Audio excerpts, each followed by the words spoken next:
The world has a plan for your children. It has a culture, a curriculum, a set of values, and even an agenda. And it's being delivered to them every single day through their screens, their schools, their friends, and the entertainment that they consume. The question is not, are your children being formed? Because they are. The question becomes, by whom?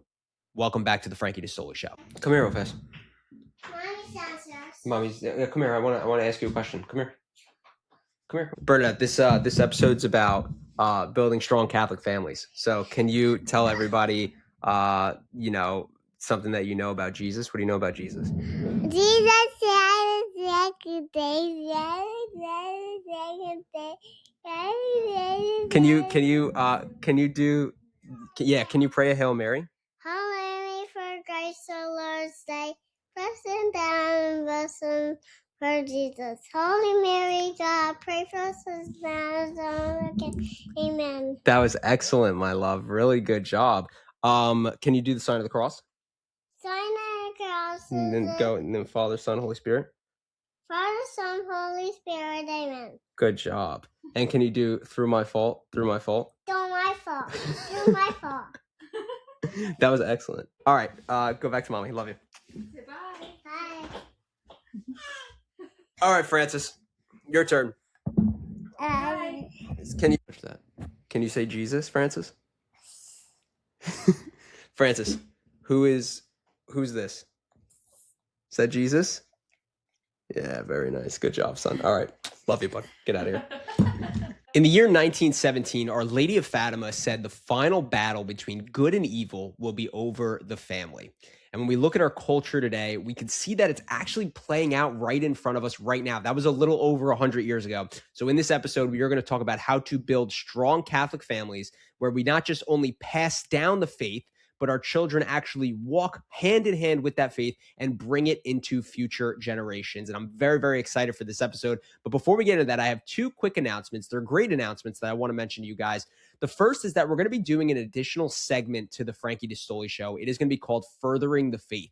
Now, the Furthering the Faith segment is going to be me interviewing people that I know and talking about their faith journey. Now, these aren't, absolute tycoons that maybe you see on Instagram that have hundreds of thousands of followers and you're going to hear them on so many different podcasts and you kind of maybe know about their backstory. This is boots on the ground, homegrown, salt of the earth people who have had some level of conversion or have came back in their faith or were raised Catholic and have, raised Catholic families, things along those lines. These are in the trenches type of stories where we're going to be talking about it. And the reason why I really am excited for this is because I think it's outstanding that we're going to platform other people who are bringing faith into their family. And I think that's obviously what we're talking about here when we're looking at that final battle that Our Lady of Fatima said. It's important that we do that, number one. But number two, I think these are going to be inspiring stories. And I think even for someone like myself, sometimes seeing some, very big name people on podcasts is awesome. And that's always great for me, right? That kind of, striving to do some great things here on this earth is important. But I think also when you hear people who are, maybe in a similar situation as you are, or were in that situation previously, and they have, just a regular normal life where they're living their regular, life and they're trying to grow further in their faith, I think that's inspiring.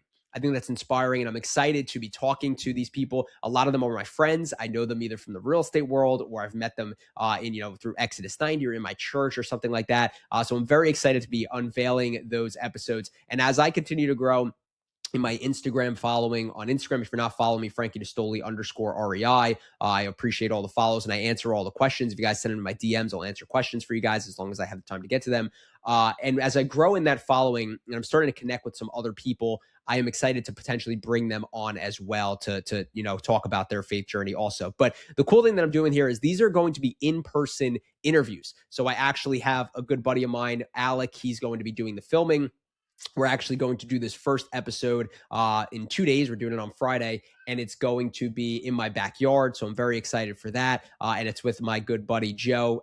He most likely would be the first episode, although all of this is still kind of in construction. So we'll see how it plays out. But I'm very excited for that. That's going to be the Furthering the Faith podcast. And if you know, it's a part of the Frankie DeStoli Show. And if you know anybody in the New Jersey, Pennsylvania, New York area, Delaware area, kind of along that, East Coast vibe area, that you think might be a great fit for the show, please feel free to send them my way. And I definitely would love to potentially interview them as well. The second announcement is we are in week 5 of the Ordered Man course, and we have our first cohort that's finishing. They finish up. It's a 6-week program, and it's been extremely awesome, extremely fruitful. We've had some great meetings. We've had a lot of great growth with the men that are in there, and I just want to put this on everybody's radar. We will be opening up another cohort within the next couple of weeks. So if you are a man listening to this, whether you're a Catholic or you're a Christian or you're striving to become a Catholic, perhaps, and you want to be more of an ordered man, which means having a strong prayer life, bringing faith into your family, and actually, focusing on provision and work ethic and growing in your vocation as a father, as a leader, as a provider, then the Ordered Man course might definitely be something that you're interested in. So just keep that on the radar. We are going to be opening up our second cohort within the coming weeks. But without further ado, let's get into today's episode. And we are talking about building up the Catholic family. We are talking about building up the domestic church. And the first tier that we really need to focus on as we're going through that is the battlefield, the ground that we are fighting on, right? And I am currently reading a book. It's called All for Her. It is an autobiography of Venerable Patrick Peyton. He was a priest.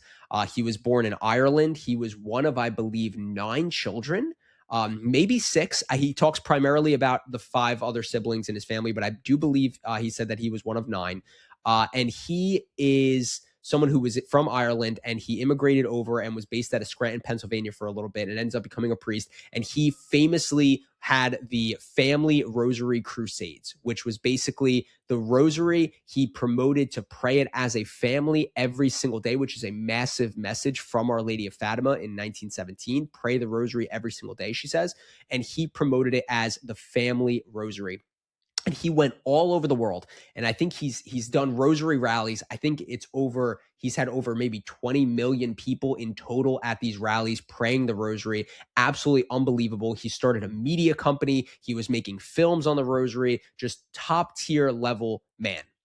And one thing that sticks out to me is this was in the 1920s that he was, in his earlier days and going through life. And that wasn't too long ago. That was 100 years ago.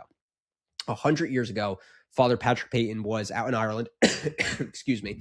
And when he said that he would work the fields in Ireland with his family, his father, his mother, his siblings, and every single night, exactly at the same time, I believe it was around 6 p.m., they would pray the rosary as a family every single night.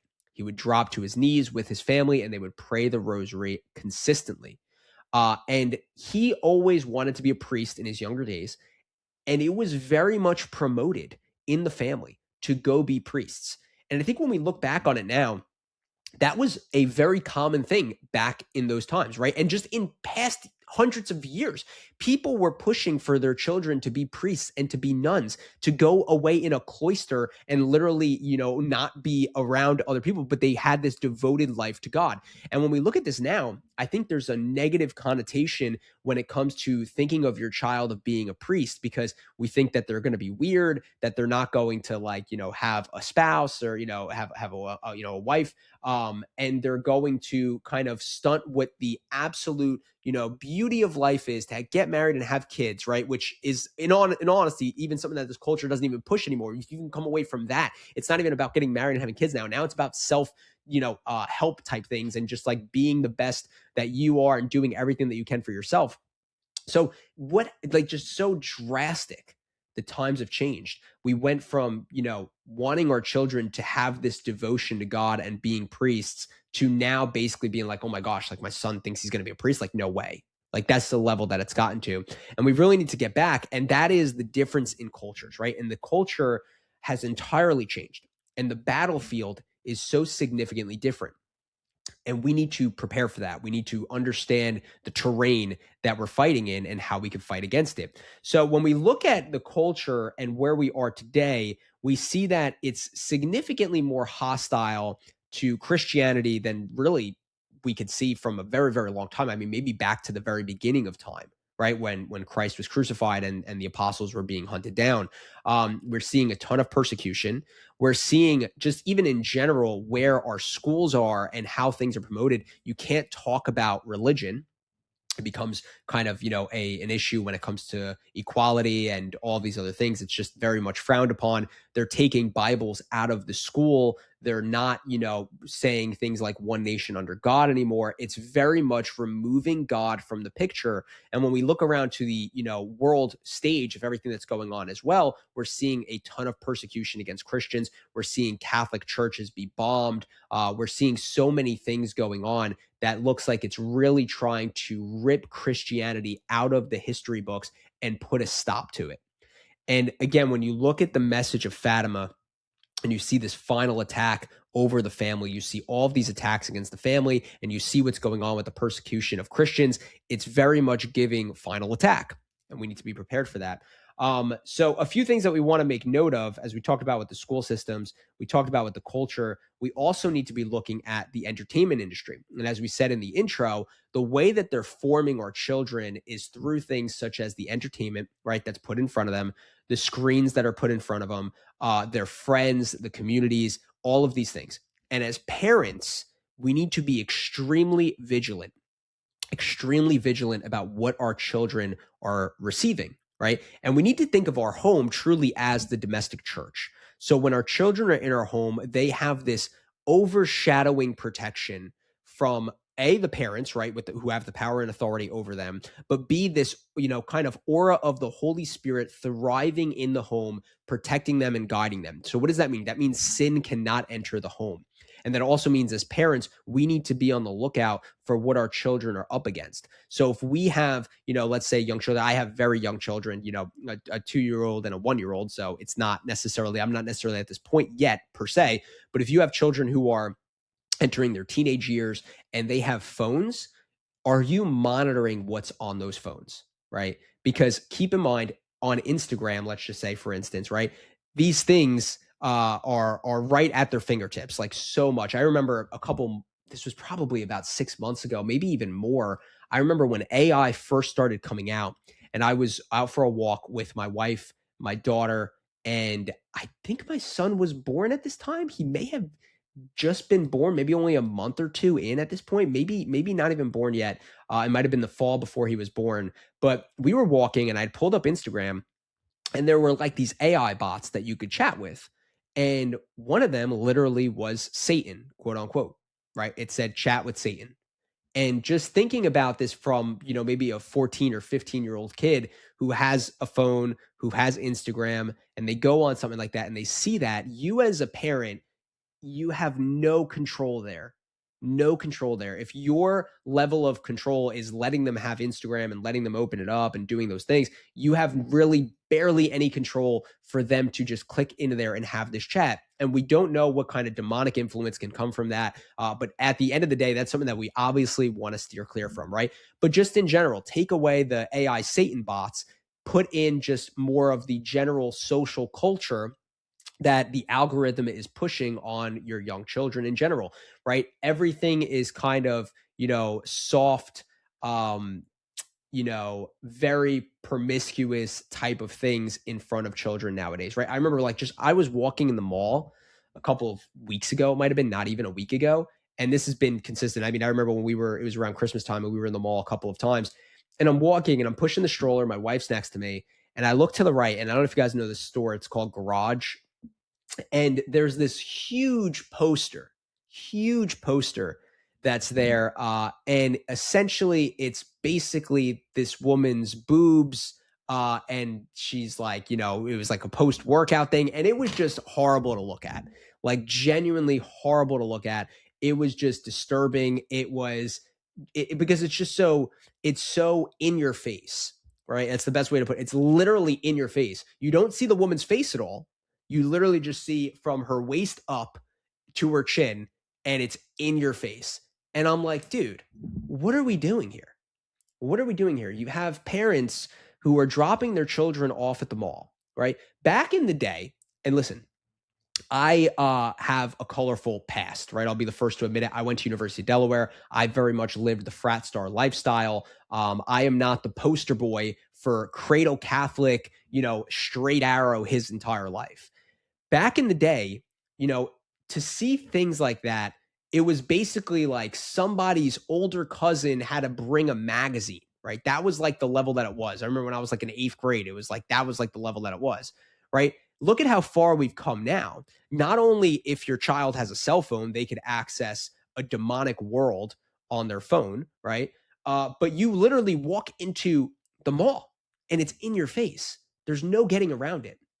So we need to understand the battlefield. We need to understand the trenches as parents, right? And the realities are those are certain things that we're just not going to be able to get past, right? Your child wants to go to the mall. They want to hang out with their friends. All right. I'm, not the strictest in regards to being like, if that poster's in the mall, they can't go there, right? Obviously, like that's next level. I'm not saying if you're there that you're wrong. But there's going to be the world, right? So the world is going to be trying to pull their attention. The world, like we said in the beginning, has an agenda. It has a culture. It has, its own set of values that it's going to be pushing on your child. So when they are in the domestic church, that is where you have your culture. You have your agenda. You have your set of values that gets formed and edged and carved into your child. So that when they go to the mall and they see that unnecessary picture in front of the garage store, they're going to look at that and they're going to be like, man, like what is going on here? Right. And if there is any level of temptation, they're going to remember that's temptation. Right. They're going to remember, I need to battle against that. My virtues need to surpass that level of temptation. They will bring me through. Right. And when they see their friends doing things that they shouldn't be doing, they're not going to be a follower. They're going to be a leader. And that is so hard in today's culture.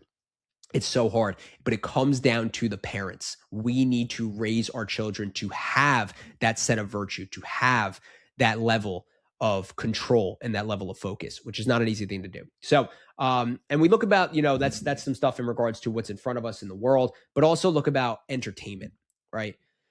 Everything that's coming out now is in some way, shape, or form, just dirty to a degree, right? It's probably the best way to put it. All the movies that come out are gruesome. They're violent. Everything is about, if it's a show or whatever, there's always a love story that involves, premarital sex, or it involves putting, living with that person ahead of time, right? I'm just thinking about all of the movies that I've personally watched. And that was, when I was in my late teens, early 20s. So we're talking almost a decade ago. And like those movies were bad. And now it's like even worse now. I was thinking back on a movie called Pleasantville. I don't know if anybody's familiar with that movie. And I used to like that movie. Tobey Maguire's in it. I was like, wow, this movie's cool. Like, it's like I like the vibe. I think it was like took place in like the 30s or 40s or 50s. That was like the setting. But essentially the way the movie was it was in black and white. And color started to enter the movie when sin actually started entering the movie. And it happened because like back then, in the 20s, 30s, 40s, there was a level of respect and there was a level of understanding of like, listen, I'm not going to, I'm going to get married first before I have, intercourse with the person that I'm with. Right. That was the level that it was. This episode's getting a lot more dense and deep than I really had intended. That's how these things usually go. But that was the level of, understanding and respect back then. It was like, if you wanted to, you meet a girl, you go on a date, you are, going steady. There's that courtship and then you get married. That was the old school traditional way. That's the best way. But in the movie Pleasantville, essentially what happens is they start doing things outside of that circle. And every time they're doing it, more color starts entering the world, but they see the color and they like it. So then eventually the entire town, which was filmed in black and white, becomes a colored picture. And it's called Pleasantville because they actually take like pleasure in seeing it and what's happening, but it's actually negative, right? So really what it should have been everything that was sinful was in black and white. And once things started to get in order, then it became colored. And that's where the actual pleasure comes from. But that's not what it was. So even watching a movie like that, you're seeing it's like, oh, they're doing these acts and color is entering. That must mean that it's good. And that's definitely not the case, right? So we're up against the battle when it comes to entertainment. We're up against the battle when it comes to our culture. We're up against the battle when it comes to our communities, right? Even with what's going on with, your children's friends and things like that. And when we look at the statistics, they're very, very brutal. They're brutal to look at. So some statistics that I'm seeing here, roughly 70% of young Catholics stop practicing the faith by the time they leave high school. The majority of children raised in Catholic homes do not attend Mass as adults. The average age of departure from the faith is 13, And these are not exact numbers, but the children that are sitting in Catholic homes right now are most likely not going to mass on Sundays, right? So let's break a few of these things down. Roughly 70% of young Catholics stop practicing the faith by the time they leave high school. Yes. And I'm going to make a separate episode on how to keep strong in your Catholic faith when you go off to college. And I think that's an area that I definitely wish I would have had an episode to listen to when I was in college. But from someone who was there, I could speak on that and say, things that I definitely would have helped me stay a little bit stronger in my faith at that point in my life. But that's facts. You let your children off out of the domestic church, right, which is your home, and they go out into the universities and they go around these different communities and all of these things, there is a huge drop off that happens there. That's something that we're going to need to address. The majority of children raised in Catholic homes do not attend mass as adults. That's that's just straight off of the bat, right? 70% of them are falling off by the time they're done with high school. Most of them are not attending mass as they become adults. Now, I will say we're having a big resurgence right now. The Gen Z generation, I think they definitely are looking for more tradition. They're tired of the watered down faith. They're tired of the watered down world and what the world pushes as this consumerism. They understand that it's not real and they're looking for truth. They're looking for reality. And I think the Gen Z generation is doing a great job with roaring back and filling the pews, which is huge. And we'd love to see that. The average age of departure for the faith is 13. Why is that important to understand? Well, your child is born, right? If you do what you should do as a Catholic parent, you baptize the child as soon as possible, right? There's reason behind that. Original sin is on them. When your child is born, they're actually born pagans, believe it or not. My child was born a pagan. Your child was born a pagan. That's how it works. When they are born, they're born with original sin, which is the stain of Satan on them, right? But when they are baptized, they are cleansed of that original sin and they are brought into the house of God. They are in communion. They have the theological virtues of faith, hope, and charity, and they are truly children of God. They are Christians, right? They are one with Christ. They are baptized in the one holy Catholic and Apostolic Church. That's the direction that you want to take that, obviously. You get your child baptized. At age 7, they receive communion, right? They receive the Holy Eucharist, which is a huge reason why, in my opinion, there's such a drop-off in faith right now. It's because we do not value and appreciate the true presence of Christ in the Eucharist. Side note. And then third to that is confirmation, right? Confirmation is made at the age of 13. So at that point, your child goes through CCD if they're not in Catholic school, right? They're going to CCD. They get confirmation. This was my story exactly. Pick your confirmation name, Anthony. Not after St. Anthony, after my cousin Anthony, who I looked up to as a role model for me, right? Love my cousin Anthony. But now I look up to St. Anthony as a role model. But back then I didn't understand that, right? I understand I'm picking a saint as my confirmation name. It was cool. CCD, you're going to pick a new name as your confirmation name. And I chose my cousin, who of course I love. And I love St. Anthony as well. He's part of my saint squad. But you pick that confirmation name. You're at 13. You get confirmed. That's where the drop off happens. You stop going to CCD. And parents are dropping their kids off to CCDs, figuring that it's done, right? They're doing the job for me. They're doing the faith job for me. I got too much going on with work and with other things going on in the house. I don't have time for that stuff. So I drop my kid off at CCD. And cool, they're going to get confirmed. They're going to get their sacraments. Awesome. That's great. It's all symbolic anyway, right? So who cares? And that's it. And that's where the drop off is. So who's the root problem there? It's the parents there. It's the parents. It's the parents because there's a lack of appreciation for the faith. There's a lack of intentionality for the faith. And when we look at, the biggest predictor for if a child keeps their faith as they go about their life into their adulthood, it's not, did that child go to Catholic school? It's not, did that child go to a youth group? Was that child in CCD? It was, did the father lead the family in the faith? That is the predictor. If you could see that the father is leading the family, he's leading the domestic church, you can make a very, very strong prediction on if his children will carry the faith past high school, past college, into their adulthood, and into their own families. And one statistic that I remembered as I was prepping this episode comes from this outstanding book, Christian Patriot by Taylor Marshall. You can actually find this on my Amazon storefront. It's in I think it's in the section of books that change a man's life, I'm pretty sure. But I'm going to pull up a statistic that he pulled that when I read this, I was like, wow, that's pretty eye-opening. So it talks about a father's influence on salvation. That's actually how he phrases it, which I really, really enjoy because it's the truth, right? As fathers, as parents in general, I think, we care for our children's welfare. Of course, we want them to have a great job. We want them to, do really well in school, get good grades. We want them to excel in extracurricular activities like baseball or dance or whatever the case might be there. And all of those are good. But when it comes to salvation, I mean, how often are we thinking about that? Not nearly enough. And we honestly should be thinking about that so much more. That should be the forefront. That should be the mission ahead. That should be what everything is going towards. And in Taylor Marshall's book, he breaks this down. He says, father's influence on salvation. Here is how a family follows Christ in order of who goes first, right? So if the child comes to Christ first, right? So imagine a husband, a wife, a father, and a mother, and they have a son, let's just say, right? And they are not religious, but the son becomes religious. He becomes a Catholic. He maybe wasn't baptized in the faith. And he ends up, as time goes on, he realizes, I want to be a Catholic. So he does OCIA, and he has this conversion and becomes a Catholic. Or maybe it was the husband and the wife, the mother and the father, they are Catholic, and they gave that child the sacraments. And at 13 years old, he has the drop off.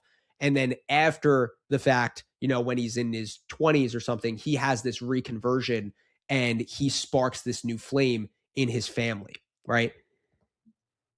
When that happens, if the child comes to Christ first and the family follows, there is only a 3.5% chance of that happening statistically.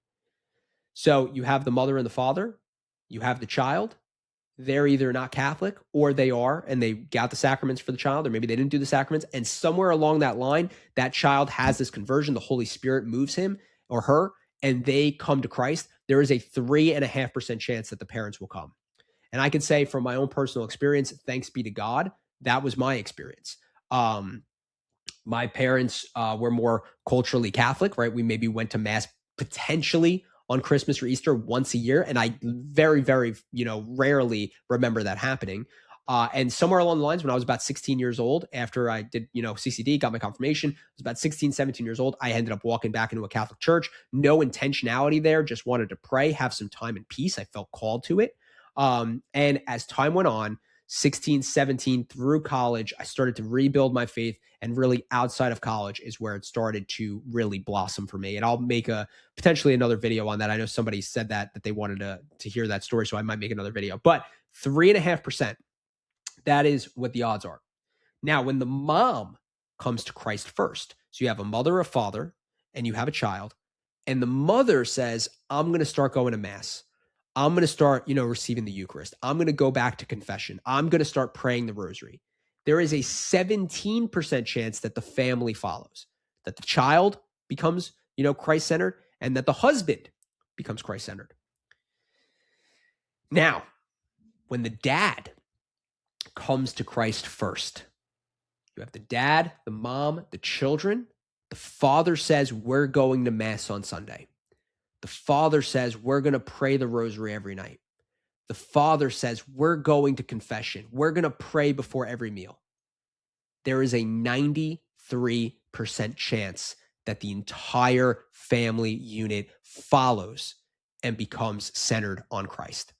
That is the influence that the father has on salvation. Huge. So huge. If you are a father, it is up to you. You are the one that needs to make the push. If you want to save your family's souls, if you want to be united in heaven with your family, it's up to you. You need to bring them to mass. You need to bring them to confession. You need to teach them the importance and the actual truth behind the Eucharist. You need to pray the rosary with your family every single night. That's what you need to do. I'm going to move on to the second chart here. Influence on parents attending church on faith of children. So this is going to church. Right? That first one was influence on father's salvation, bigger kind of broader aspect there. This is strictly going to church. So on the child, you have a mother and the father, and you have the child. If neither parent attends church, there is a 6% chance that that child attends mass. That was my example, right? And again, when I look at these stats, I really just give the ultimate thanks to God for the movement that he's had in my interior soul. If only the mom attends, There's a 17% chance that correlates with the influence on salvation.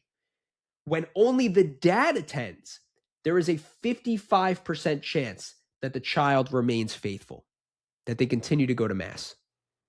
But when both parents attend, there is a 72% chance. So if we know these stats and we look back on that first statistic that we talked about, which is roughly 70% of young Catholics stop practicing the faith by the time they leave high school, what we can correlate there is that the parents are not going to Mass. And even more than the parents are not going to Mass, they are not having a true Catholic-based domestic church at home. That is what it comes down to. The parents, their role, their authority, their power, their influence. So we're going to get to why cultural Catholicism is seemingly dead, but has a heartbeat right now, and how we can actually revive it and bring it back to life and embrace our culture with it as it so desperately needs. But before we do that, let's take a listen from one of our show sponsors. I think it's pretty obvious to everybody seeing the world right now that we're realizing there's a lot of darkness going on, and it's up to us to be the change, to be the light. Now, how can we be the light in such dark times? Well, as Catholics, we could start taking up space, and we could start taking up space by rocking our great Catholic apparel. And I really want to recommend Saintly Society for anybody that's looking to step up their Catholic gear swag. They have phenomenal stuff that I personally rock probably on a daily basis. As you can see here, I have my Ave Maria hat, I have my Agnus Dei hat, Lamb of God, and they also have a variety of other things such as t-shirts and sweatshirts and even pins. As you can see here, I have a pin of the Immaculate Heart of Mary that I get to wear on my suit, or I could put it on my backpack. And they have a bunch of pins such as the Sacred Heart of Jesus, Padre Pio, Maximilian Kolbe, St. Peter Keys. And the great thing is it's for men and women. They have things on there that are for both men and women, so it's very accessible to everybody. Now, you want to go to saintlysociety.com and you want to use my code Frankie15 for 15% off of your order. And again, I really recommend their stuff. It's high quality. They have great designs, and I very much enjoy rocking it. We need to start taking up space. Go to Saintly Society now and start buying your gear today. Do you guys know what osmosis is? You might remember that I think it was Osmosis Jones. It was like an old, what's it called? Like cartoon film or whatever it was. I think I watched it in like 6th or 7th grade, something like that. But I'm going to give you the guys the definition of osmosis. And it is a biological chemistry term. It's a process by which molecules of a solvent tend to pass through a semi-permeable membrane. It is a almost seamless process of passing. And when we look at what generations used to be in the Catholic faith, it was almost like faith was passed down through osmosis, right? It would just go from the parents to the children to the grandchildren. It was not even a question, right? There were Catholic schools that were vibrant, that were real, that were very, very strong in their faith, that taught good moral values and how to grow in holiness. There were Catholic neighborhoods that were just filled with Catholics, right? Every single, Sunday, the neighborhood would pile into the pews. Excuse me. They would go to Mass. It was always, very, very great. There were Catholic social clubs. There was just so much about being Catholic. And that has totally diminished, right? The culture of Catholicism has diminished. It has gone down. People have been trying to rid it out of the neighborhoods, of the schools, of the pews. They're trying to get you out of the pews. And I think a big issue that we're seeing here with this is, I think the way that the culture pushes things that go on in the church, right? And I think you may be listening to this show and you might be saying, well, I stopped going to Mass because of the scandals, right? Because of what's going on with the priests. And I remember, I'll tell you guys a quick story. I was in the bank. This was a couple of months ago. I was doing a wire transfer for a property that we were purchasing. And I was wearing my Pray the Rosary by Real Estate hat, right? Which is Rosary and Real Estate. That's my brand. And I was wearing that hat. And the guy that was doing it, his name was Tim. He was like, wow, that's like a really interesting hat. I've never seen anything like that.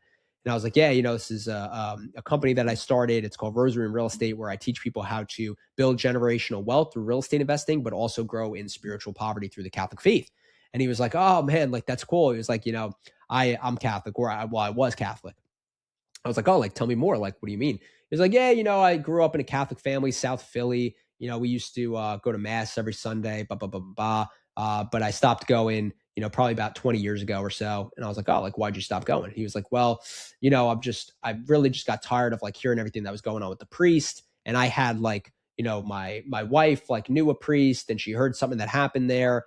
And he got a little bit like more detailed about the story. I don't necessarily want to go into it because I don't remember it exactly. But what he had said was valid. It wasn't invalid, right? He had this experience. His wife had this experience with a priest. It was not a great experience. And it is, bottom line was, it was not good. But that was his reason for not going to mass. And I remember I said to him, I was like, listen, man, like first and foremost, I'm very sorry to hear that, you and your wife went through that. That's really challenging. I think for me, and I just started talking about my story. I said, I think for me, I totally hear what's going on with the scandals and it's horrible. Right. And I think we need to get to the root of the problem. The root of the problem is, are we screening the people that are coming into the priesthood thoroughly enough? Right. Who are we letting in that's coming in? What kind of backgrounds do they have?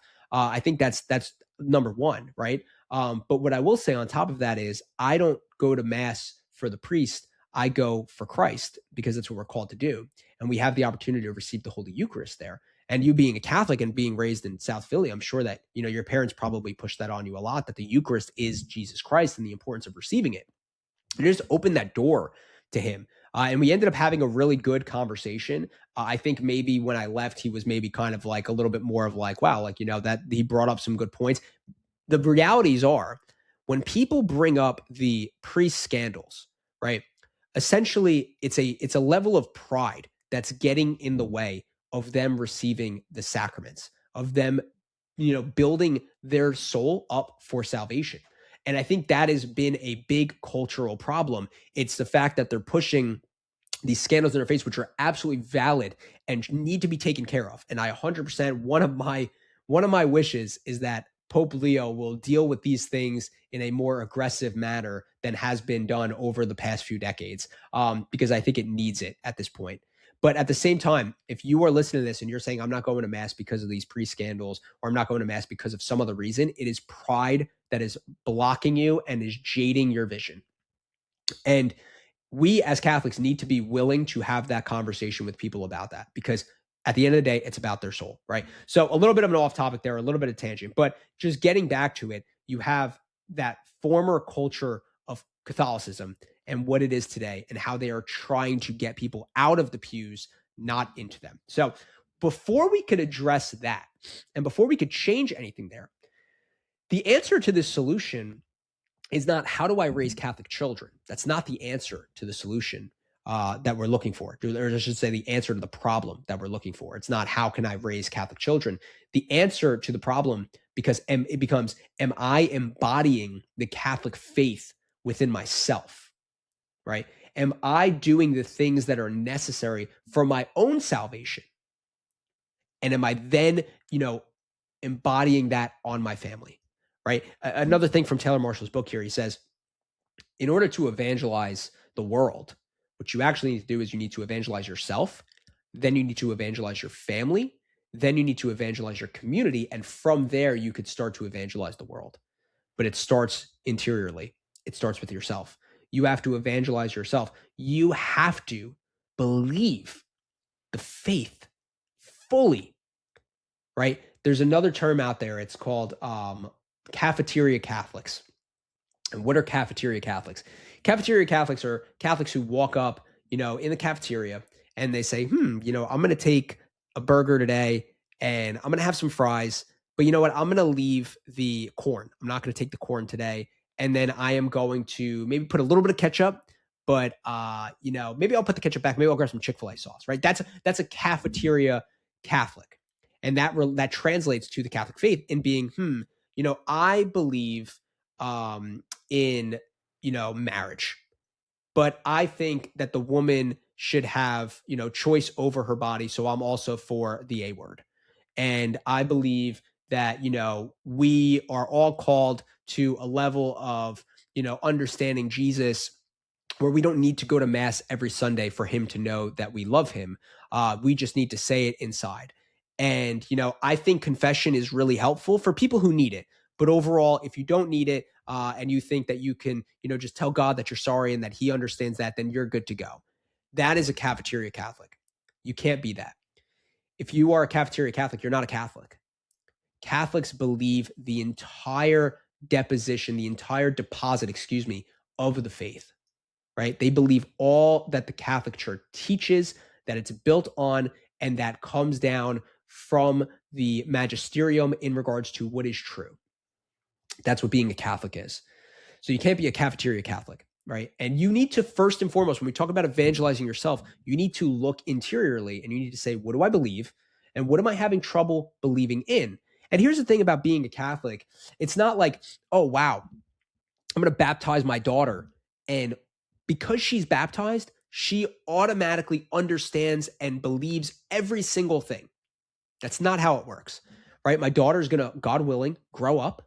And she's going to say a question to me like, hey, Daddy, why does the church not allow for same-sex marriage, right? Or she's going to say, why are all the priests men and why can't women be priests? And I am going to have to provide answers for those things. And she might not understand them at first. She might not necessarily agree with them at first either. And that's okay. She's going to learn and she's going to grow. But ultimately, eventually, she will have to believe that. And she will have to understand where that comes from. Her asking questions is not a bad thing. You asking questions is not a bad thing either. But you need to understand that in order to be Catholic, you need to believe the full deposit of the faith and the root of all of these questions and where they come from. A great book that I'd recommend, my wife got it for me for my birthday, actually. It's called The Fathers Know Best. It's on my bookshelf right here. And it talks about how in the early days of Christianity, from basically AD 33 when Christ died to AD 700, you have the early church fathers. And they have a bunch of writings that have been decoded and put into this book. And, obviously referenced in X, Y, and Z of them talking about a lot of the cultural issues that we are facing right now.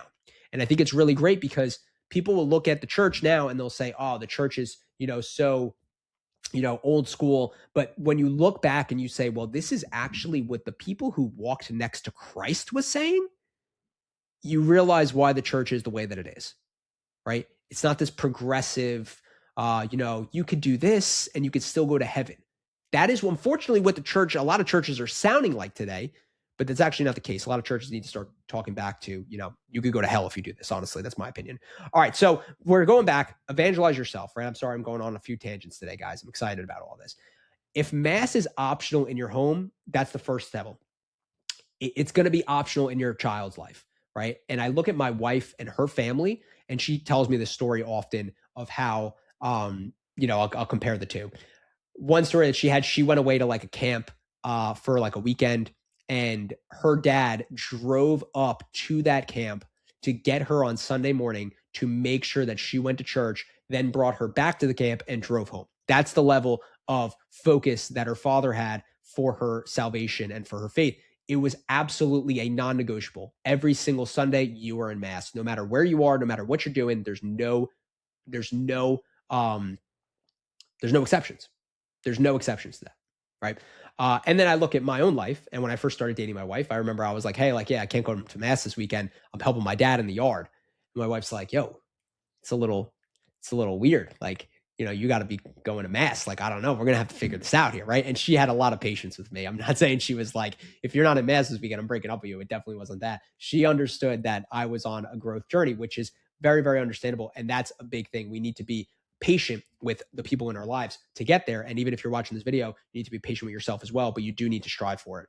So if mass is optional in your home, it's going to be optional in your child's life. If you are not visible with your faith, that's also going to be very problematic, right? If you hold your faith inside, if you say things like, oh, I pray every night, I don't need to pray in public, I don't need to say grace before my meal, God knows I'm, thankful for it. Those are all negative things. You might have the right intention. You may feel like, as Christ says, praying behind closed doors is big. Doing what doing things in secret, your Father sees. That's 100% true. But if it's more of a pride thing holding you back, that's problematic. And as Christians, as Catholics, we need to take up space. When you go out in public, you should make the sign of the cross in public and pray before the meal that you're eating, right? You should carry a rosary. I keep my rosary on my hip, literally on my hip, like a holstered gun or a sword that is in its, I don't know what the sword things are called, but that's in the sword bag, essentially, right? Whatever it is. But that's, it's a proclamation of who I belong to. It's a proclamation that I am, in the Catholic Church, that, Mary is my queen and Jesus is my king. That's the proclamation. So when you live your faith vibrantly and you take up that space, your children see it. And this is a big thing that I think we all need to understand if we're going to raise good, strong Catholic families. Your children, they hear what you say, but they imitate what you do. If you say, hey, son, you have to go to Mass every Sunday, but then you're working on Sunday, or you're not going to Mass to watch the football game, your son is going to do what he sees the father do, right? If you say, hey, it's, really, really good to pray every single morning and every night, and you don't do it, and your children don't see it, and they don't see you praying for them, you're losing them. You're losing their ability to imitate you. They're going to imitate you in the way that you don't want it, right? That's a very big thing. So we need to remember that stuff. St. John Bosco has a great quote. I wrote it down here. It is not enough to love children. They must know they are loved. The same is true for the faith. And this is not him. This is just me saying it. It's not enough to believe it. It needs to be lived out. Your children must see it in order to believe it. We're going to talk a little bit about the mediocre Catholic parent. What is the mediocre Catholic parent? Here's a few notes for you. They go to Mass on Sunday, but they never discuss it. That's true, right? How often do you see parents that do go to Mass on Sunday, right? And that's awesome. I'm not taking away from that at all.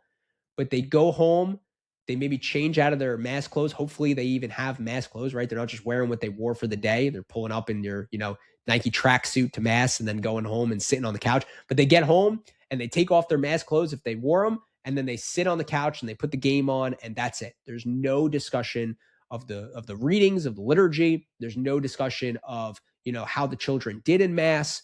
There's nothing that follows. That's being a mediocre Catholic parent. A mediocre Catholic parent has no prayer life the children can witness. This is a big thing.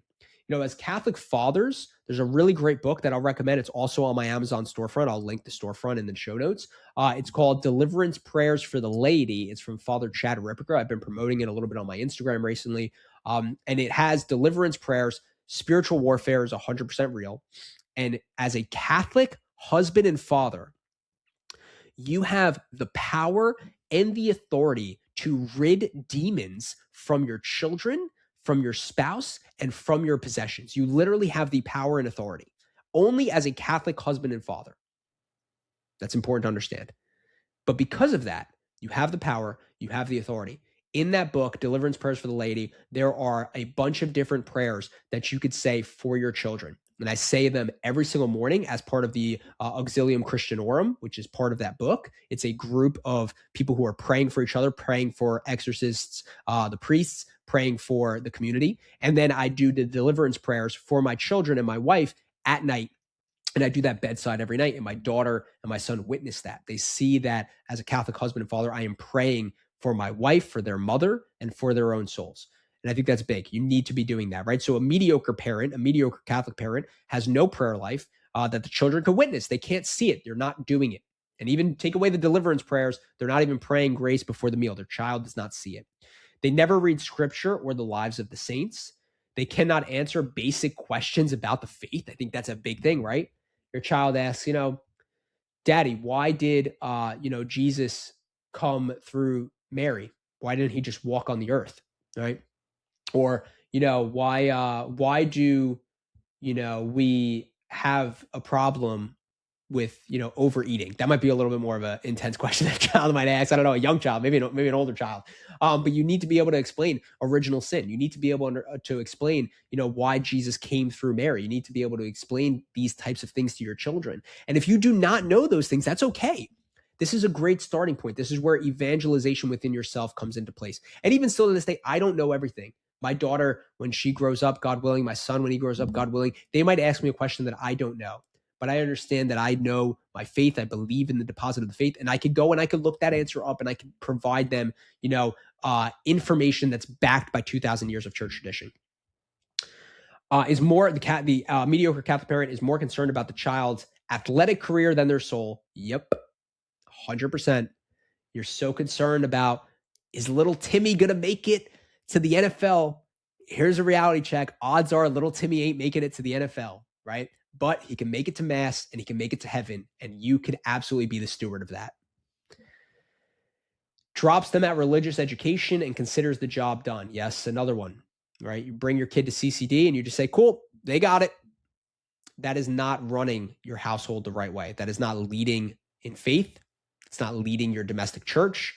It's not up to the CCD teachers. It's up to you to get your children to heaven. And ultimately, guys, this is the results of why 70% of young Catholics leave the church by the time they leave high school. It comes down to us. So we're going to talk about what actually works, how to build the foundation for the faith. But before we do that, let's catch one more word from one of our show sponsors. Today's show sponsor is Roman Catholic Gear. If you are in the market for a good rosary, I cannot recommend Roman Catholic Gear enough. Their rosaries are extremely durable, well made, and my personal favorite is they mimic and replicate the World War I rosary that was issued by the U.S. government. Can you believe that? The U.S. government literally issued rosaries to soldiers in World War I, and you have the opportunity to pray with a rosary that replicates that. And again, attached with that is spiritual warfare, right? So you get to pray with this rosary. It's very spiritually strong. They're extremely durable. As someone who has 2 little kids and they're constantly pulling at them, they do not break, which is awesome. And something that's really cool is when you order through RomanCatholicGear.com, you could have your rosary delivered in this spiritual ammo kit, which also is really cool just to open up, but it makes for great decor in your office or in your home. So if you head to RomanCatholicGear.com, you could use my code Frankie10 for 10% off your order. I'm going to tell you guys a story that I really love. I read this in the book by St. Louis de Montfort called The Secret of the Rosary. It was a story about a king who would walk around his kingdom and in his, land, and he would have a massive rosary on his hip. Like we talked about before, where I keep a rosary on my hip. He would have one on his hip, and it was huge. It was this big, big rosary. And it inspired so many people to pray the rosary. But the thing was, he never prayed it himself. One day he has this vision. I actually don't know if it was a vision or if he actually died. But he has this vision, or he actually had an accident and he passed away, where he goes into death and he's in front of Jesus Christ, and Christ has a scale, right? It's like a scale where, like, you put produce on or whatever it is, but there's 2 of them, right? It's like, think about like the law scale, right? And on one end of the scale is all of this man's sins, and it's weighing it down. And the verdict is hell. He's going to hell. But our Blessed Mother comes into the frame, and she puts the massive rosary that he carried on his hip onto the other side of the scale, and it outweighs it. And the realities are, what that was is, she would say to him, because of how many people you inspired to pray the rosary, you are saved from eternal damnation.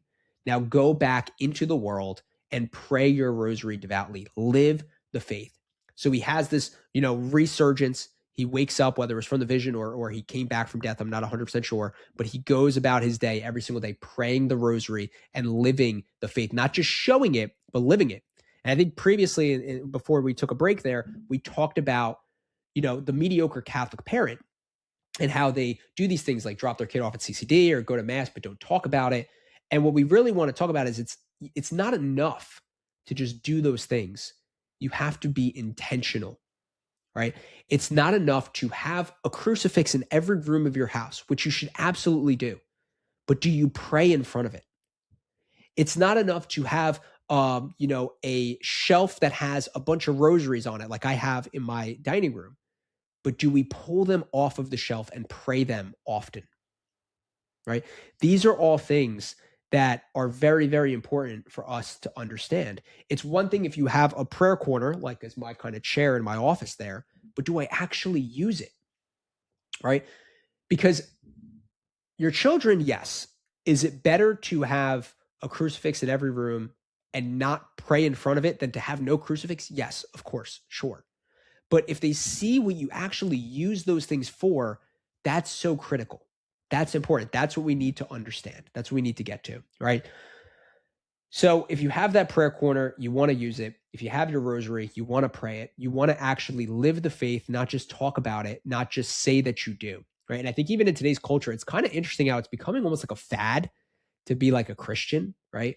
You have a lot of people that are like, kind of riding the Christian faith based type thing, right? To be like, oh, like, we're a faith based company, or, we're a faith based movement, come donate to us, right? I think a lot of like mega churches when I think of that stuff, but even just in general, like I see a lot of stuff on Instagram where it's like, oh, like I'm a coach, I'll help you get in shape, and I'm also a Christian, so pay me, right? It's like a little bit weird. And I'm not saying that everybody's intentionality there is wrong. It's definitely not. I think a lot of people, similar to me, it's like, I'll teach you how to buy real estate, right? And I'm a Catholic. So it's like, I'm not using that as necessarily a selling point, but I can understand how some people could look at that and be like, oh, rosary and real estate, like, why does it just have a real estate thing, So I understand that. I think most people have good intention behind it, but I do think it's becoming a little bit of a fad to be a Christian in some degree, right? Not over in, third world countries where they're being persecuted, but in America, a little bit maybe. I could be off on that. But again, we need to, when we're talking about setting the foundation, first things first, we want to talk about the domestic church, right? What does your house look like? And again, like we talked about, crucifixes in every room,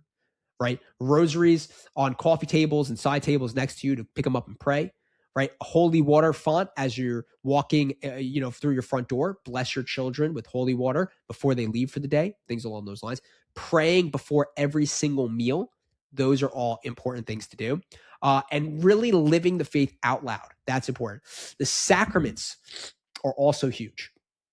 You need to have, first and foremost, an understanding of the sacraments, which I will refer to Father Chris Alar's book, Understanding the Sacraments, which we did a 3-part series on the Frankie DeStoli show on. We went through all 7 sacraments, but you should definitely get that book. It's about 160 pages. Phenomenal read, goes through it. So understanding the sacraments is huge, but then also understanding the importance of them in your children's life and in your own life. Why baptism is important. We talked about that a little bit before. What it means to receive First Holy Communion. Something on my to-do list, I won't call it my bucket list, but my to-do list, is actually to talk with my parents about, what day was I baptized? What day did I receive Holy Communion? What day was I confirmed? I want to know these days. I want to know the day that I was brought into the church, right? And I want to see what saint day that is, and I'm going to pray to that saint. I want to know the day that I received the first time I ever received the body, blood, soul, and divinity of Jesus Christ. I want to know that day like I know my anniversary, right? I want to know that day like the day I took my wife on our first date. I want to know when I received Christ for the first time. And I want to know when I was confirmed. I want to know when I received the 7 gifts of the Holy Spirit. I want to know when I picked Anthony as my confirmation name, and without knowing, Saint Anthony came by my side and started walking this life with me.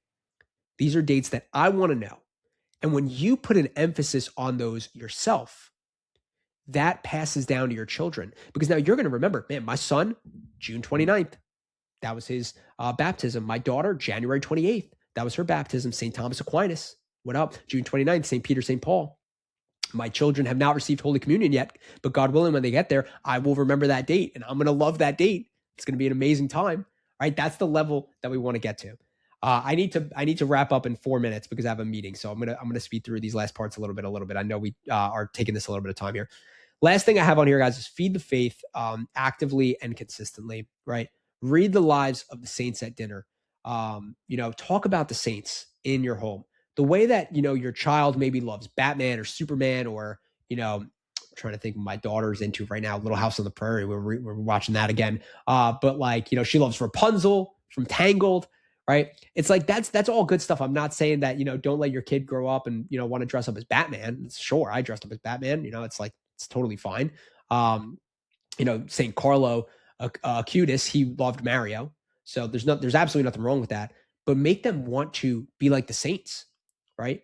Make them want to be like St. Francis, right? Make them want to be like St. Therese. These amazing saints that we have the ability to share their story with our children. You want them to become their role models, of course, after Christ, of course, after Our Lady. Know the liturgical calendar and live it in your home. When it is Lent, live a life based in Lent. When it is the Easter season, show your kids that that's a time for celebration. When it's Advent, show that it's a time for preparation, not a time for consumerism, not a time for, deck the halls and Rudolph, although there's a place for that stuff. Show them that it is the time to prepare ourselves for the coming of Christ, the first coming and the second coming, when your children are able to understand and comprehend that. Listen to Catholic music, display beautiful Catholic art. That's a beautiful thing of why I love Catholicism. It's full of just absolute beauty, right? Show your children the churches, bring them to the churches. Let them see that this is the pride in work that people took to build something so beautiful that gives glory to God. Show them those things. This is another point. Never mock your children's doubts. I think that's a big one, right? I think one reason why you could look at it and say, man, what happened to that child? They come from a really devout Catholic family, right? Why did they fall off the rails? Usually an answer to that revolves around the way that their parents answered the questions that they had. Dad, I'm thinking about this, and, this is a little bit odd. I don't understand why the Catholic Church would operate this way. Don't ask questions. Be a Catholic. Don't ask questions. That's not the way to go about it, right? Your child says, oh, look, I really want to go to my friend's birthday party on Sunday, right? And you just rebuke. We're going to mass. We're going to mass. It's not always the way to go about the relationship and the situation, right? You need to explain to your children why we do things. Why do we go to mass every single Sunday? Why is that a non-negotiable, right? Why does the Catholic faith teach this as a base level of what we believe? By doing that, you give them the fullness, not just, them doing it because you are telling them to. There's a lot more to get into. We'll have to break this down into some further episodes. We're going to stop here for the time being. But again, remember, it is up to you guys, right? As the fathers, 93% statistically will have salvation if the father is the first to Christ in the family, right? And 72% of children will stick with the faith and will go to mass every single Sunday if both parents attend. As parents, it's up to you.